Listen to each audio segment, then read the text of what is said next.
look at the weather with Helen Willetts. Hello. Hi there, Sophie. I'm going to take you to Scotland to start this one as well, because we've now got two severe flood warnings. They've been issued this afternoon at Kintore and Inverurie as well. So the floodline warning there for you, the floodline 03459 88 1188. Of course, severe flood warnings mean a danger to life. Now, we do also have the amber warning still in force from the Met Office across the northeast of Scotland, particularly Aberdeenshire, Angus, Tayside as well. But most of northeast Scotland's pretty wet at the moment. Elsewhere, the rain cleared through. But the other issue that we have is it's colder air across the country now, so some of that rain will turn to snow overnight, particularly over the hills, but not exclusively.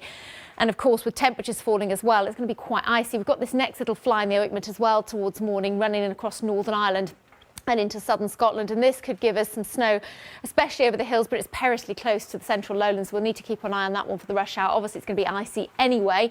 Risk of some snow over the hills in northern England from that system as well, and just some blustery winds with those showers further south will be enough to cause spray and standing water anyway on the road. So once again, not a particularly pleasant rush hour if you're caught in those showers with the ice risk in the north and the sleet and snow as well. But they should move through, and there'll be some sunshine in between. There'll be a bit of a brisk breeze, but nowhere near as windy as it's been today. And eventually that rain should become limited to Caithness, Sutherland and up into Orkney and Shetland, particularly Orkney into the afternoon elsewhere, hopefully drying up a little for the northeast of Scotland. But a chilly old day, certainly still cold enough for some wintry weather.